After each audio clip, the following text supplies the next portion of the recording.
ফায়ুতরাকু বিমাতারিকা মিন হাদিদ, লোহার হাতুড়ি দিয়ে এবার ওর পিটানো শুরু হবে। পিটাতে পিটাতে ওর গায়ের গোশত আর মাসেলগুলো থেতলে ফেলা হবে। ইয়ুকালু লিল আরদি ইলতাইমি, জমিনকে বলা হবে চাপ দাও। ফাতাখতালিফু আদলাউ, আহা ওয়াল আয়াযু বিল্লাহ। কবরের এক পাশের মাটি আরেক পাশের মাটি এমন ভাবে চাপ দিবে, ডান পাশের পাজরের হাড় বাম দিকে ঢুকে যাবে, বাম দিকের হাড্ডি ডান পাশে এসে যাবে। ওর চিৎকারে পুরো কবরস্থানটা থারথার করে কাঁপবে। ওরে বাঁচানোর তখন কেউ থাকবে না। ওর ক্ষমতা, ওর দাপট, ওর হুঙ্কার, ওর অহংকার ওরে বাঁচাতে পারবে না। চিল্লায় বলেন ঠিক কিনা? হাত্তা সা, কিয়ামত পর্যন্ত, কিয়ামত পর্যন্ত এই দুর্বিষহ জীবন সময় তার কাটতেই থাকবে। আল্লাহ, কবরের এই আযাব থেকে তুমি আমাদেরকে বাঁচাও। কবরের মাটিতে আমাদেরকে শোয়াই লাগবে, ঠিক কিনা? একদিন মাটির ভেতরে হবে ঘরে, মন আমার কেন বাঁধ দালান ঘর। প্রাণ পাখি উড়ে যাবে পিঞ্জর ছেড়ে, ধরা ধামে সবই রবে, তুমি যাবে চলে। বন্ধু বান্ধব যত, মাতা পিতা দ্বারা সুত, সবই হবে তোমার পরে। মন আমার কেন বাঁধ দালান ঘর, একদিন মাটির ভেতরে হবে ঘরে। মন আমার কেন বাঁধ দালান ঘর। চিল্লায় বলেন ঠিক কিনা? চলে যেতে হবে। দালান ঘর, বাড়ি ঘর, টাকা পয়সার জন্য পাগল হয়ে থাকি আমরা, কিন্তু এটা আমার আসল ঘর নয়। যেই গোসলখানাটারে আমি এত সুন্দর করে টাইলস করে ইটালিয়ান ফিটিংস দিয়ে বানালাম, আমার জীবনের শেষ গোসলটা কি ওই গোসলখানায় হবে? কথা বলেন। যেখানে লাশ ধোয়ায় ওইখানে আমার গোসল হবে, এগুলো আমরা ভাবতে চাই না। কবরের জীবনটা আসল জীবন। বিশ্বনবী দোয়া করতেন, আল্লাহুম্মা ইন্না নাউযু বিকা মিন আযাবিল কবর। আল্লাহ, আমি আপনার কাছে কবরের আযাব থেকে পানাহ চাই, কবরের আযাব থেকে বাঁচতে চাই। এই কবরের মধ্যে অনেক ফিতনা হবে, অনেক সুয়াল হবে। কবরে প্রশ্ন আছে না নাই? কথা বলেন। প্রথম প্রশ্ন জিজ্ঞেস করা হবে, মার রব্বুক, তোমার রব কে? বলেন আমাদের রব কে? ওমা দীনুক, তোমার ধর্ম কি? বিশ্বনবীর চেহারা দেখিয়ে বলা হবে, তারিফু মান হাযার রাজুল, এই লোকটারে চিনো? আমরা কি বলবো? আমরা চিনি, উনি আমাদের প্রিয় রাসূল মুহাম্মদুর রাসূলুল্লাহ সাল্লাল্লাহু আলাইহি ওয়াসাল্লাম। এরপরে জিজ্ঞেস করা হবে, এগুলো কোত্থেকে শিখলা? আমরা বলবো কোরআন থেকে। ফায়ুফসাহু লাহু কবরুহু ৭০ যিরাআন। এই সুন্দর সুন্দর উত্তর করতে পারলে আপনার কবরটারে ৭০ হাত লম্বা করে দেয়া হবে। ইফতাহু লাহু বাবুন ইলাল জান্নাহ, জান্নাতের দিকে একটা দরজা লাগিয়ে দেয়া হবে। ইউলবাসু মিন লিবাসি আহলিল জান্নাহ, জান্নাতীদের পোশাক পরিয়ে দেয়া হবে। জান্নাতের পোশাক কেমন হবে জানেন? রেশমের পোশাক। ওয়া লিবাসুহুম ফিহা হারির, the dress will be in Jannah with fine green silk with the gold embroidery. জান্নাতে যারা থাকবে তাদের পোশাক হবে পাতলা সবুজ রঙের রেশমের কাপড়ের পোশাক, যেটার মধ্যে গোল্ডের, স্বর্ণের ডিজাইন করা, এমব্রয়ডারি করা থাকবে। ওই পোশাক পরিয়ে দেওয়া হবে। আর বলা হবে নাম কান্নাউমিল আরুস, বাসর রাতে জামাই যেমনি আনন্দে ঘুমায় তুমিও ঘুমাও। দুনিয়াতে অনেক কষ্ট সহ্য করছো, দুনিয়াতে পুলিশের দৌড়ানি, র্যাবের দৌড়ানি, আছে না নাই? ইসলামের পক্ষে যারা কথা বলে নিজ এলাকায় পরবাসী, আছে না নাই? আহা, মামলা হামলা, ঝক্কি ঝামেলা ঝুঁকি একটার পর একটা, তার পিছু ছাড়ে না। সে ঘুমাইতেও পারে নাই। চিল্লায় বলেন ঠিক কিনা? আনন্দের ঘুম আমরা সেদিন দেব ইনশাআল্লাহ। ঘুমেন না? নাম কানাউমিল আরুস, বাসর রাতে বর যেমনি কনেকে নিয়ে ঘুমায় ঘুমাও। দুনিয়াতে ঘুমাইতে পারো নাই, দুনিয়াতে খালি দৌড়াইছো। কি করছো? দৌড়ানির উপরে ছিল। আজকে দৌড়ানি নাই, আজকে দৌড়ানি হবে ওই দলে। কথা কন।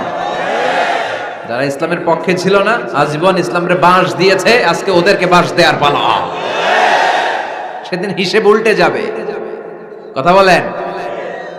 এবার ওদেরকে প্রশ্ন করা হবে, তুই ক মার রব্বুক? কয় আমি জানি না। কি জানোস? কয় কিছুই জানি না। কি যে জানি না ওইটাও জানি না। দ্বিতীয় প্রশ্ন, ওয়ামা দীনুক, তোর ধর্মের নাম কি? কয় জানি না। ফেরেশতারা কয় আর প্রশ্ন বাকি একটা, তারপরে আঙ্গ খেলা শুরু। ওমান হাযার রাজুল, do you know this person? দেখো তো এই লোকটার চিনা চিনা লাগে কিনা। কয় না, চিনি না, আমি কিচ্ছু জানি না, আমি কিচ্ছু মনে করতে পারছি না, খালি আমি মদ খাইতাম আর চিয়ার্স করতাম, এটা মনে আছে। আমি ইসলামের বিরুদ্ধে দৌড়াতাম, ইসলামের পক্ষের শক্তির উপর হামলা চালাতাম, এগুলো মনে আছে। কোরআনের বিরুদ্ধে ছিলাম, ইসলামের বিরুদ্ধে ছিলাম, বিশ্বনবীর বিরুদ্ধে ছিলাম, বিশ্বনবীর বিরুদ্ধে আমি বিষোদাগার করতাম, ইসলামের বিরুদ্ধে আমি জনপ্রচারণা চালাতাম। আজীবন আমার জীবনটারে আমি কাটিয়েছি ইসলামের বিপক্ষে। সুদ, ঘুষ, দুর্নীতি, যৌতুক, মদ ছিল আমার নিত্য সঙ্গী। আমি কিচ্ছু মনে করতে পারছি না, আমার ধর্ম নাই, আমার কিছুই মনে নাই। ফেরেশতারা বলবে ঠিক আছে, এবার আঙ্গ খেলা শুরু। ফায়ুতরাকু বিমাতারিকা মিন হাদিদ, লোহার হাতুড়ি দিয়ে এবার ওর পিটানো শুরু হবে। পিটাতে পিটাতে ওর গায়ের গোশত আর মাসেলগুলো থেতলে ফেলা হবে। ইয়াকালু লিল আরদি ইলতাইমি, জমিনকে বলা হবে চাপ দাও। ফাতাখতালিফা আদলাউ, ওয়াল আয়াযু বিল্লাহ।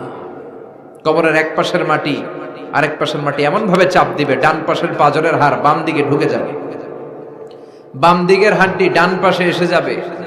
ওর চিৎকারে পুরো কবরস্থানটা থারথার করে কাঁপবে। ওরে বাঁচানোর তখন কেউ থাকবে না। ওর ক্ষমতা, ওর দাপট, ওর হুঙ্কার, ওর অহংকার ওরে বাঁচাতে পারবে না। চিল্লায় বলেন ঠিক কিনা? হাত্তা সা, কিয়ামত পর্যন্ত, কিয়ামত পর্যন্ত এই দুর্বিষহ জীবন সময় তার কাটতেই থাকবে। আল্লাহ কবরের এই আযাব থেকে তুমি আমাদেরকে বাঁচাও। সূরাতুল মুলক যারা নিয়মিত তেলাওয়াত করবে, আল্লাহর মেহেরবানিতে তাদের কবরে কোনো আযাব হবে না। পড়তে রাজি আছেন? কথা কয় না। পড়তে রাজি আছেন সবাই? বিষ্ণুই বললেন এখানেই শেষ নয়, আরো আছে।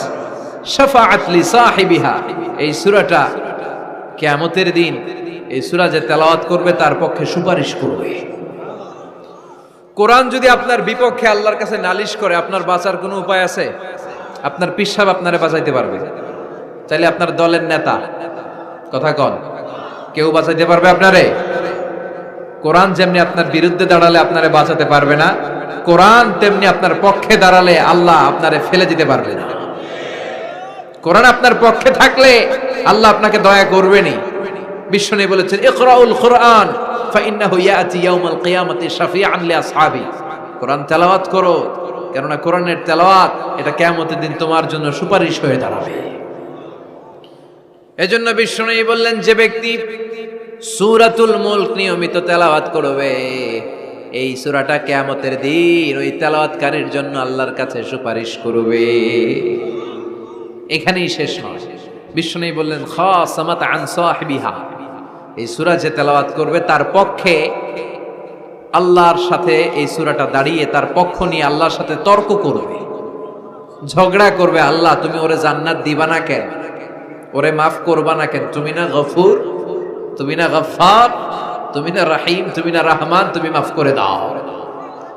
ও মিয়া, সুপারিশ করতেছে কে? সূরাতুল মুলক। সুবহানাল্লাহ কইবেন না? কতক্ষণ এই তর্ক আল্লাহর সাথে সে চালাবে? হাত্তা আদখালাহুল্লাহুল জান্নাহ, যতক্ষণ না আল্লাহ তার জান্নাতে না ঢুকায়। এখানেই শেষ নয়, বিশ্বনবী বললেন মান কারাআ বিহা ফি লাইলাতিন ফাকাদ আকসারা ওয়া আতাবা, রাত্রি বেলায় যে এই সূরাটা তেলাওয়াত করবে পুরো রাতটাকে বরকতময় করে দিবে কে? এজন্য বিশ্বনবী বলেন আমি চাই আমার সব উম্মত এই সূরাটা মুখস্থ করে নেক। আমার চাই আমার ছোট বড় আবাল বৃদ্ধ বনিতা সব উম্মতের হৃদয়ের মধ্যে এই সূরাটা গাথা থাক, মুখস্থ থাক, হিফজ করা থাক। আমরা বিশ্বনবীর উম্মত না? কথা কন। নবীর এই আশাটা আমাদের পালন করার দরকার আছে না নাই? আমরা কি পারি না এই সূরাটা মুখস্থ করে রাখতে? মাত্র 30 আয়াত, প্রতি মাসে কয় দিন? প্রতিদিন এক আয়াত করে মুখস্থ করলে লাগে কয় দিন? প্রতিদিন এক আয়াত করে মুখস্থ করলে 30 দিনে এই সূরা মুখস্থ করতে রাজি আছেন? সবাই রাজি আছেন তো? মনে থাকবে? নেক্সট টাইমে নেক্সট ইয়ারে আসলে জিজ্ঞেস করবো যে সূরা মুলক মুখস্থ হয়েছে কিনা। হ্যাঁ, মনে থাকবে তো? আল্লাহ তুমি তৌফিক দাও। এই সূরাটা পড়লে আল্লাহ আপনার দৃষ্টি শক্তিকে খুলে দিবে। আপনার চোখের সামনে কোনো পর্দা থাকলে পর্দাটা সরে যাবে। আপনি আল্লাহর মাহাত্ম্য বুঝতে পারবেন, আপনি আল্লাহরে চিনতে পারবেন, আপনি আল্লাহর অস্তিত্ব টের পাবেন। সুবহানাল্লাহ পড়েন। অনেকেই বলে যেটা দেখি না তা মানি না। যারা স্রষ্টাকে বিশ্বাস করে না তারা বলে আনসিন ইজ নাথিং, যেটা দেখা যায় না এটা বিশ্বাস করি না। নাস্তিক্যবাদের ছড়াছড়ি আছে না নাই? বাগেরহাটে কোনো নাস্তিক নাই মনে হয়, কথা কন। আছে আছে আছে। এত দাড়ি টুপি এগুলার ভিতরে ঢুকে কেমনে? ওগুলা পিছনে পিছনে থাকে, এগুলা আজীবন পিছনে পিছনে থাকবে। কথা বলেন। ইয়াং যুবক যারা আছো তোমরা একটা বই পড়বে, প্যারাডক্সিক্যাল সাজিদ, একটা বই আছে বাজারে, নাস্তিকদের বিভিন্ন প্রশ্নের জবাব। এই বইয়ের লেখক খুব ভালো করে ওই বইতে তিনি তুলে ধরেছেন। লেখকের নাম আরিফ আজাদ। এটা পড়লে শিক্ষিত যারা, তাদের মনের মধ্যে এই ঘুরপাক করা প্রশ্নগুলোর উত্তর তারা পেয়ে যাবে। বইয়ের নাম প্যারাডক্সিক্যাল সাজিদ, আরিফ আজাদের লেখা। তো তার পাশাপাশি এই সূরাটা পড়লেও আমরা জানতে পারবো, কারণ এই সূরাটা হচ্ছে দি সূরা is an eye opener for us all. আমাদের সবার চোখ খুলে দিবে এই সূরাটা। আমাদের ঘুমন্ত বিবেককে জাগিয়ে তুলবে এই সূরাটা। যারা বলে যে স্রষ্টাকে দেখা যায় না, তাদের জন্য এই সূরাটা একটা মেডিসিন। আল্লাহ কেমন যেন এই সূরায় বলতে চায়, ওপেন ইউর আই। তুমি তোমার চোখ খোলো না একটু। You must find your God. তুমি তোমার আল্লাহরে খুঁজে পাবা। আপনি আকাশের দিকে তাকান, বাতাসের দিকে তাকান, জমিনের দিকে তাকান, আল্লাহরে খুঁজে পাবেন। সাইয়েদনা ইব্রাহিম তারার দিকে তাকালেন, বললেন মনে হয় এটাই আমার রব। পরে দেখে তারা নাই, কয় না না, আমার রব তো আমার ছেড়ে চলে যেতে পারে না। সাইয়েদনা ইব্রাহিম চাঁদ দেখলেন, পূর্ণিমার চাঁদ দেখে ভাবলেন তাহলে এটা তো তারার চেয়েও বড়, মনে হয় এটা আমার রব। পরে দেখলেন চাঁদও নাই। সাইয়েদনা ইব্রাহিম কয় আমিও আপনার লগে নাই। এরপরে সূর্য উঠলো, গগন বিদারী সূর্য পুরো জমিনটারে আলোকিত করে ফেললো। উনি বললেন হাদা আকবার, সূর্য অনেক বড়, তাহলে এটা আমার রব। পরে বিকেল বেলা যখন সূর্য ডুবে যায়, সাইয়েদনা ইব্রাহিম কয় না, আমার রব তো আমার ছেড়ে কোথাও চলে যেতে পারে। তখন তিনি চিন্তা গবেষণার মধ্য দিয়ে মহাসত্যের খোঁজ পেলেন। সুবহানাল্লাহ পড়ে। মহাসত্য হচ্ছেন একজন, চিৎকার করে বলতে হবে তিনি কে? সে আল্লাহ বলে, গোলাম আমার অস্তিত্ব অনুভব করার জন্য তোমাকে ডজন ডজন বই পড়া লাগবে না, ডক্টরের ডিগ্রি লাগবে না। তুমি আমার সৃষ্টি করা এ বসুন্ধরার দিকে তাকাও, এই গাছপালা নেয়ামত রাজির দিকে নজর বুলিয়ে তাকাও। তুমি সাগর দেখো, তুমি পাহাড় দেখো, তুমি ঝর্ণা দেখো, ঝর্ণার কলকলো আওয়াজের ভেতরে আমি আল্লাহরে খুঁজে পাবা। কথা কন। ঝর্ণা দেখছেন কেউ কোনোদিন? বাগেরহাটে আছে? কোথায় যেয়ে দেখছেন? সিলেটে, হিমছড়িতে। আহা, ঝর্ণার সামনে দাঁড়ালে বোঝাই যায় একজন এটাকে নিয়ন্ত্রণ করছে। একজন আছে, একজন থাকা লাগবে, একজন থাকা চাই যাকে ছাড়া মহাবিশ্ব এত সুন্দরভাবে চলতে পারে না। সাগরের দিকে তাকান। কক্সবাজারে গেছেন আপনারা? আহা, কি ক্ষুদ্র আমি, কি তুচ্ছ আমি, কি নগণ্য আমি। যখন আমার অলমোস্ট প্রতি সপ্তাহে কক্সবাজারে ফ্লাইট থাকে, আমার কক্সবাজারে অনেক প্রোগ্রাম থাকলে আমি বিকেলে আগে সাগরের সামনে চলে যাই, নিজে যে কত ছোট এটা দেখার জন্য। বঙ্গোপসাগরের সামনে দাঁড়ালে আয়রে নিজের কি ইয়াতিম লাগে, কি ছোট্ট আমি, কি সাগরের তর্জন গর্জন।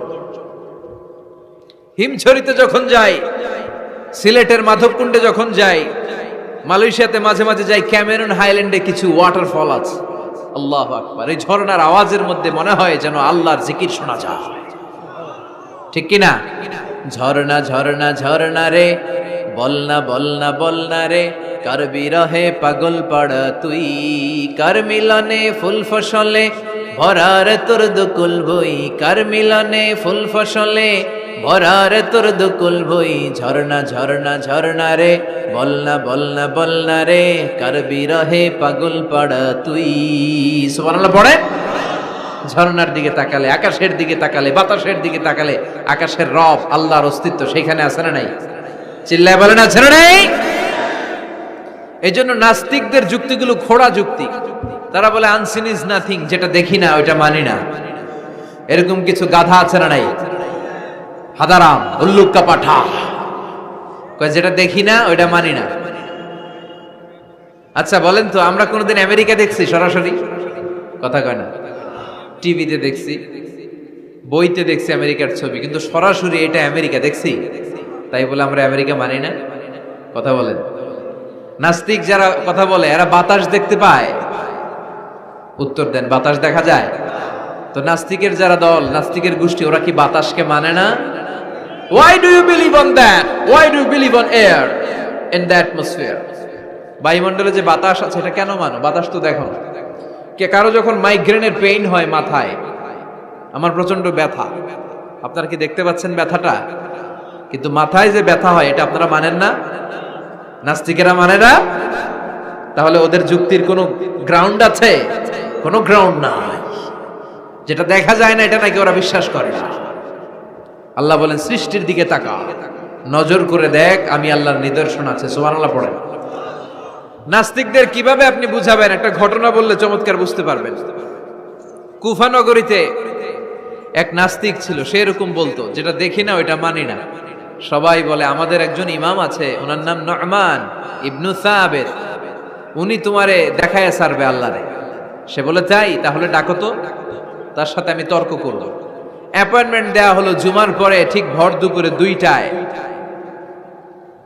নু'মান ইবনু সাবিত ওনার আসল নাম, ওনার লকব হচ্ছে আবু হানিফা। ইমাম আবু হানিফারে ছিলেন না?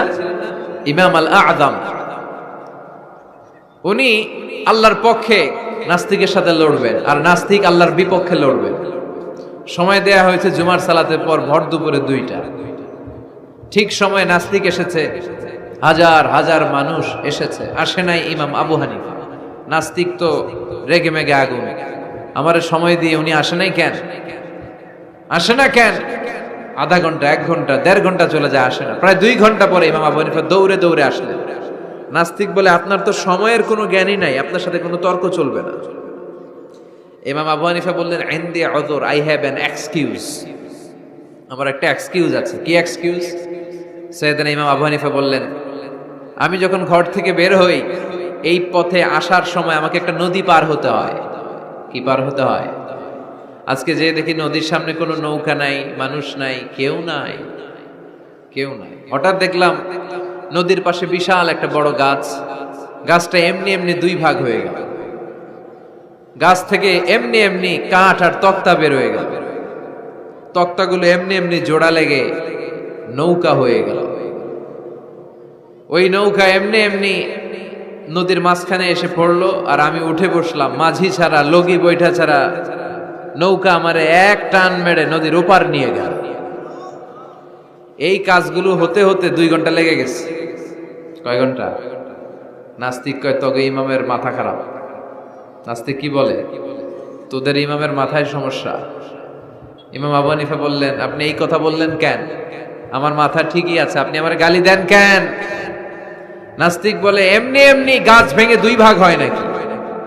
এমনি এমনি করাত ছাড়া গাছ কেটে তক্তা বানানো যায় নাকি? এমনি এমনি মিস্ত্রি ছাড়া তক্তা লাগিয়ে নৌকা হয়? এমনি এমনি মাঝি ছাড়া নৌকা চলে নাকি? সাইয়েদনা ইমাম আবু হানিফা বললেন, এই তো আপনি লাইনে চলে আসছেন, এখন আপনারে বুঝাইতে খুব সুবিধা হবে। এমনি এমনি নৌকা হয় না, তক্তা হয় না, এমনি এমনি গাছ কেটে 2 ভাগ হয় না, তাহলে আকাশটা কেমন করে এমনি এমনি হলো? এই জমিনটা কেমন করে এমনি এমনি হলো? দ্বিপ্রহরের জলজলের সূর্যটা কেমন করে প্রতিদিন দিনক্ষণ টাইম ঠিক করে সকালে পূর্ব দিক থেকে উঠে পশ্চিম দিকে ডুবে যায়? কেমন করে আকাশ থেকে বৃষ্টি নামে এমনি এমনি? কেউ যদি এটা না করে এমনি এমনি কেমন করে পৃথিবী সৃষ্টি হয়? নাস্তিকের ঘুমন্ত বিবেক এবার জাগ্রত হয়েছে, এবার সে চোখ মেলে তাকিয়েছে। সেজন্য এই পৃথিবীতে এখন নতুন এসেছে, সে নতুন করে আবার পৃথিবী দেখতে লাগলো। তাই তো? সুবহানাল্লাহ কইবেন না? তাই তো, এমনি এমনি তো কিছু হতে পারে না। There should be someone who is controlling everything. একজনকে থাকাই লাগবে যিনি মহাবিশ্ব নিয়ন্ত্রণ করছে। চিল্লায় বলেন, যিনি কে? নাস্তিক অবাক, তাই তো, আসলেই তো আমি একটা বোকা, আসলে আমি হাদারাম, আমি তো এইভাবে কখনো ভাবি নাই। ও ইমাম, আপনাকে শুকরিয়া, আপনার হাত দেন, আপনার হাতে চুমু খাই, আপনার হাতে হাত রেখে আমি শাহাদা বাক্য পাঠ করতে চাই, আপনি আমারে পড়িয়ে দেন লা ইলাহা ইল্লাল্লাহ মুহাম্মাদুর রাসূলুল্লাহ। কালিমা পড়ে মুসলমান হয়ে গেলেন। আল্লাহু আকবার।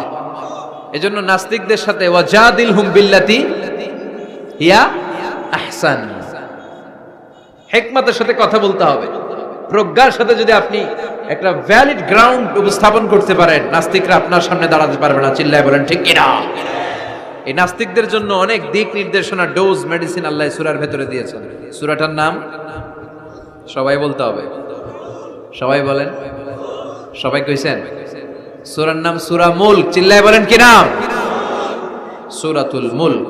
আল্লাহ শুরু করছেন, তাবারাকাল্লাযী বিয়াদিহিল মুলকু ওয়া হুয়া আলা কুল্লি শাইইন কাদির। সুবহান সেই সত্তা যার হাতে ক্ষমতা আর তিনি সব বিষয়ের উপরে ক্ষমতাবান। পড়েন সুবহানাল্লাহ। তাবারাকাল্লাযী, সুবহান সেই সত্তা, বিয়াদিহিল মুলকু, যার হাতে সব ক্ষমতা, ওয়া হুয়া, আর তিনি, আলা কুল্লি শাইইন কাদির, সব বিষয়ে ক্ষমতাবান। তিনি কে? বিয়াদিহিল মুলকু, তার হাতে ক্ষমতা। চিল্লায় বলেন তো কার হাতে? নাকি আপনাদের হাতে? মাননীয় প্রধানমন্ত্রীর হাতে? আস্তে আস্তে যাও, তুমি তো পুরো মাইক নাড়ায় ফেলতেছো। ক্ষমতা কার হাতে? নাকি প্রধানমন্ত্রীর হাতে? র্যাবের প্রধানের হাতে? পুলিশ প্রধান? ডোনাল্ড ট্রাম্পের হাতে? ভ্লাদিমির পুতিনের হাতে? নরেন্দ্র মোদির হাতে? কার হাতে? জোরে বলেন। বিশ্বাস হয়? কিন্তু আমরা কিন্তু প্রায়শই বলি সকল ক্ষমতার উৎস জনগণ। এভাবে রাষ্ট্রীয়ভাবে কিছু কুফরি আমাদেরকে শিক্ষা দেওয়া হয়। চিল্লা এখন ঠিক কিনা? এটা রাষ্ট্রীয় কুফরি। সকল ক্ষমতার উৎস জনগণ নয়, সকল ক্ষমতার উৎস একজন। চিল্লায় বলেন তিনি কে? আপনি নিজের একটু নিজের জিজ্ঞেস করেন তো যে আপনার ক্যাপাসিটি কতটুকু? আমার ক্যাপাসিটি আসলে কতটুকু? আমি আসলে কদ্দুর করতে পারি, কদ্দুর ক্ষমতা আমার আছে? একটু জিজ্ঞেস করে দেখেন। ডায়রিয়া যাদের হয়, 5 বার 7 বার 10 বার যদি টয়লেটে যাওয়া লাগে, ওর চেহারার দিকে আর তাকানো যায়? নিজেকে দিয়ে ভাবেন, যেদিন আপনার পেট মোচড় দিয়ে ডায়রিয়া হয়েছে, 7 বার 8 বার ইমোটিল ট্যাবলেট খাওয়ার পরে, স্যালাইন খাওয়ার পরেও ভালো হচ্ছে না, 10 বার 12 বার যেতে যেতে চেহারাটা সাদা হয়ে যাচ্ছে, গায়ে কোনো শক্তি নাই, এরপরে 3-4 জন কাঁধে করে টয়লেটে ঢুকায়, আছে না নাই? 10 বার 12 বার টয়লেটে গেলে আর কোনো শক্তি নাই, কই আই মরি যাইও, আই আর হাইতান নারে মাফ করি দে, এরকম হয় না? তখন ভয় লাগে, মনে হয় যে আমি আসলেই মরে যাব, সবার কাছে বিদায় নেয়, আমারে মাফ করে দাও, আমি হয়তো বাঁচবো না। কত লিমিটেড পাওয়ার আমাদের, কত দুর্বল। 5 বার টয়লেটে গেলে চেহারার দিকে তাকানো যায় না, চেহারা ভেসকি মেরে থাকে এমনি। সে নাকি ক্ষমতার মালিক। আল্লাহ বলেন, ওয়া খুলিকাল ইনসানু দাঈফা, তোদেরকে আমি দুর্বল করে বানিয়েছি। শুধু আমরাই দুর্বল না, আমি দুর্বল, আমার বাপ দুর্বল, আমার দাদা দুর্বল, আমার 14 গোষ্ঠী দুর্বল। আমরা দুর্বলের ঘরের দুর্বল। সবল হচ্ছে একজন, তিনি কে? এজন্য সকল ক্ষমতার উৎস কোন দৃষ্টিতে, কোন যুক্তিতেই টিকে না যে সকল ক্ষমতার উৎস নাকি মানুষ। এই কথাটা যুক্তির আলোকে টিকে? সকল ক্ষমতার উৎস কে? কি ক্ষমতা আছে আমাদের? কোনো ক্ষমতাই নাই। আজকে কেউ যদি পেছন থেকে চিৎকার দিয়ে বলে, হুজুর প্যান্ডেলে সাপ, মজা করে বলছে, এতেই অনেকে খুঁজতেছে কই সাপ, কই সাপ। দেখছেন ক্ষমতার মালিক নাকি আমরা? আর আসলে যদি 3-4টা সাপ ফস করে এদিক দিয়ে ফানা তুলতো, black mamba, king cobra, python, হ্যাঁ, এই সাপগুলো যদি ফস করে এখানে ঢুকতো, আপনাদেরকে খুঁজে পাওয়া যেত? এতক্ষণ স্লোগান চলে, এখন দৌড়, আছে না নাই? আহা, সাপ বাদ দেন, ভাউয়া ব্যাং চিনেন? অথবা কোলা ব্যাং? বাগেরহাটে কি বলে, কি করে? খালি লাফায়।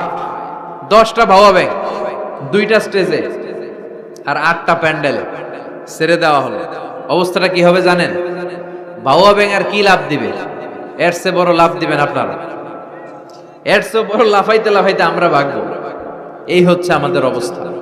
নিজেকে একটু জিজ্ঞেস করেন যে how much capacity I belong, কতটুকু ক্ষমতা আমার আছে। আহা, মাঝে মাঝে বাসে যখন আমরা চড়ি, পেশাব চাপে না? কথা বুঝতেছে না বোধহয়। আমরা বাসে করে সফরে যাচ্ছি, পেশাব চাপে না? চাপে। ড্রাইভাররে অনুরোধ করার পরে ড্রাইভার বলে, এই বাসের নিয়ম হচ্ছে ঢাকা টু কক্সবাজারে থামবে একবার, কয়বার? আরো 20 কিলোমিটার পরে ওইখানে থামানো হবে। ওই বেটার যান যায় পেশাবের চাপে। এরকম পরিস্থিতিতে আমরাও জীবনে কালে ভদ্রে দুই একবার পড়েছি কিনা? ওই সময়ের কথাটা একটু খেয়াল করেন যে আপনার কি অবস্থা হয়েছিল তখন। সে নাকি ক্ষমতার মালিক, সে নাকি সকল ক্ষমতার উৎস, যার 10 মিনিটের পেশাব আটকে রাখার ক্ষমতা তার থাকে না। এজন্য মানুষ কখনো ক্ষমতার উৎস হতে পারে না। চিৎকার করে বলতে হবে, সকল ক্ষমতার উৎস কে? কি দুর্বল আমি! মশা কামড়াইলে মশারে ধরতে পারি না, মারতে পারি না, দৌড়। মশা ওইরা কই চলে যায় খুঁজেও পাই না। কুত্তা এম করে কামড়াইলে আমরা কুত্তারে কামড়াইতেও পারি না। কথা বলেন, অসহায় হয়ে তাকিয়ে থাকি। আহা, কি দুর্বল আমরা, কি দুর্বল! কোনো ক্ষমতা নাই। তুফান, ঝড়, জলোচ্ছ্বাস, ভূমিকম্প হলে টের পাওয়া যায় আমরা কত দুর্বল। বাগেরহাটে মনে ভূমিকম্প হয় না? হয়। আহা, মাঝে মাঝে মাঝরাতে 3টায় 4টায় ভূমিকম্প হয় না?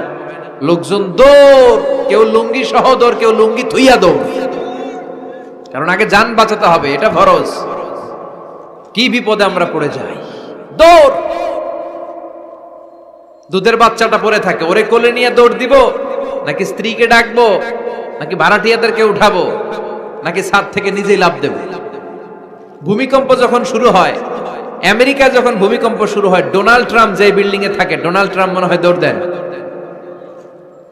কথা বলেন। আমাদের প্রধানমন্ত্রী যে বিল্ডিং এ থাকে, ওই বিল্ডিং এ যদি ভূমিকম্প হয়, কথা কন। আমি কই নাই কিন্তু, আপনারা কইছেন দৌড়। বাঁচার জন্য দৌড় দিতে হয়। আমি একটা ভিডিও দেখেছি, একটা টেলিভিশন প্রোগ্রামে, লাইভ প্রোগ্রাম চলছিল, সরাসরি সম্প্রচার। লাইভ বুঝেন?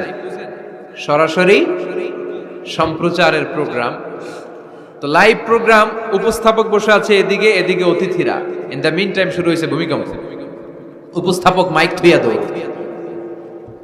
অতিথিরা ওঠে নাই, অতিথিরা বসে আছে, কারণ মেকআপ টেকআপ সব শেষ, ক্যামেরা রেডি। একটু পরে ভূমিকম্প আরো বেড়ে গেল, এবার অতিথিরাও দৌড়। আহা, কি অসহায়, কি দুর্বল! ভূমিকম্প যখন শুরু হয়, মানুষগুলো খালি দৌড়ায়, খোলা মাঠে যেতে চায়। বিল্ডিং টাওয়ার গুলো যেন গায়ের উপর থপাস করে না পড়ে বাঁচতে চায়। কি চায়? বাঁচতে চায়। যার বাঁচার জন্য লড়াই, ও নাকি ক্ষমতার মালিক। এটা বিশ্বাস করবে কেউ?